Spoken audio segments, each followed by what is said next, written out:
Para pendengar yang berbahagia, kita berjumpa lagi dalam renungan pada hari ini, Kamis tanggal 3 November 2016. Bersama saya, Romo Yuliwanisi dari Toronto, Kanada. Mengawali permenungan kita hari ini, kita akan mendengarkan Injil Tuhan kita Yesus Kristus menurut Santo Lukas bab 15 ayat 1 sampai dengan ayat 10. Para pemungut cukai dan orang-orang berdosa biasanya datang kepada Yesus untuk mendengarkan Dia. Maka bersungut-sungutlah orang-orang Farisi dan ahli-ahli Taurat, katanya, Ia menerima orang-orang berdosa dan makan bersama-sama dengan mereka. Lalu ia mengatakan perumpamaan ini kepada mereka. Siapakah di antara kamu yang mempunyai 100 ekor domba, dan jikalau ia kehilangan seekor di antaranya, tidak meninggalkan yang 99 ekor di padang gurun, dan pergi mencari yang sesat itu sampai ia menemukannya? Dan kalau ia telah menemukannya, ia meletakkannya di atas bahunya dengan gembira. Dan setibanya di rumah, ia memanggil sahabat-sahabat dan tetangga-tetangga, serta berkata kepada mereka, Bersukacitalah bersama-sama dengan aku, sebab dombaku yang hilang itu telah kutemukan. Aku berkata kepadamu, demikian juga akan ada sukacita di surga karena satu orang berdosa yang bertobat, lebih daripada sukacita karena 99 orang benar yang tidak memerlukan pertobatan.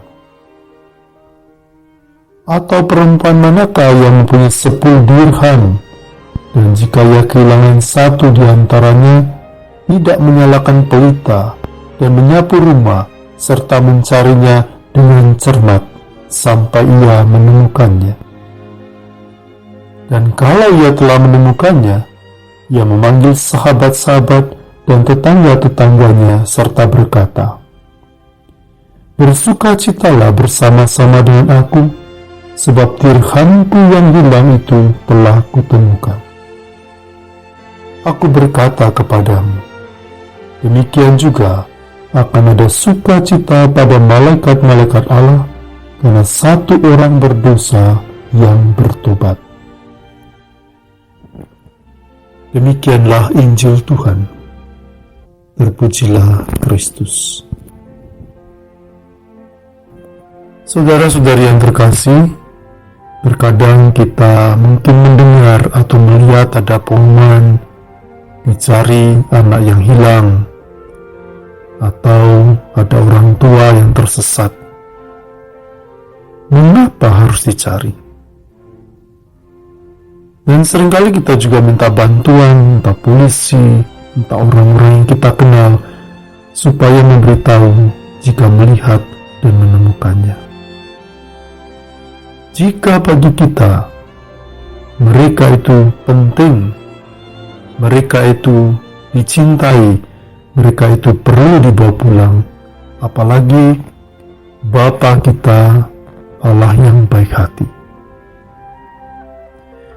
Oleh sebab itulah dalam kisah pada hari ini kita mendengarkan perumpamaan domba dan dirham. Pertama kita lihat, mereka hilang. Hilang berarti keluar dari kelompoknya. Mungkin bagi kita, ya sudah. Tapi ternyata dalam kisah itu tidak. Mereka dicari sampai ditemukan, lalu dibawa pulang, dan terjadilah sukacita. Tahap-tahap ini menunjukkan kepada kita sebuah realita bagaimana Allah bersikap kepada kita manusia. Tuhan mencari yang hilang. Mencari, Dia tidak menunggu, tetapi dia mencari sampai menemukan. Itulah kasih, itulah belas kasih. Belas kasih itu bertindak dan berbuat sampai menemukan. Setelah menemukan, selanjutnya dibawa pulang kembali ke tempat asalnya, ke kawanannya. Dan itulah sebabnya terjadi sukacita. Oleh sebab itu gambaran ini sangat tepat diberikan Yesus kepada mereka, orang-orang Farisi yang iri, dan juga yang tidak suka ketika Yesus bergaul atau mendekati yang mereka sebut para pendosa.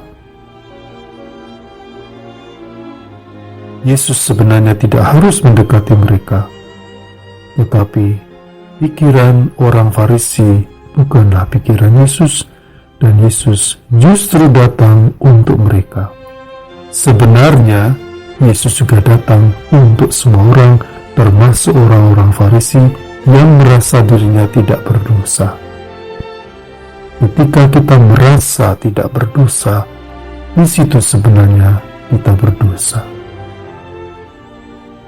Saudara-saudariku yang terkasih, kisah ini mengingatkan kepada kita, Tuhan sangat merindukan kita kembali ke dalam pangkuannya, ke dalam rumahnya, dalam kebahagiaan abadi. Diperlukan dari kita keterbukaan hati, kerelaan untuk dicari, untuk dibawa pulang, untuk membiarkan diri kita dipanggul oleh Tuhan. Pasti kita semua masih ingat dan tetap ingat gambar yang diberikan kepada kita, sebuah image tentang tahun belas kasih ini.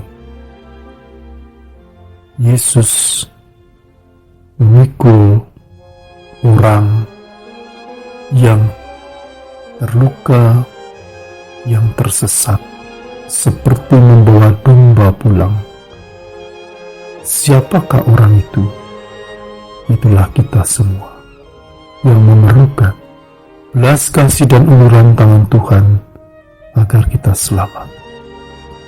Maka saudara-saudariku yang terkasih, khususnya di hari-hari menjelang akhir tahun suci belas kasih Allah ini, mari kita membuka hati, membiarkan diri kita dibawa pulang oleh Tuhan lewat pertobatan kita. Semoga kita pun mampu menerima kebahagiaan dari Tuhan, sehingga surga bersukacita karena satu orang berdosa diselamatkan. Siapakah satu orang itu? Anda dan saya. Berkat Tuhan menyertai kita, menyertai seluruh hidup kita, dan perjalanan kita dalam mewujudkan kasih-Nya dan mengalami kebaikan-Nya. Amin.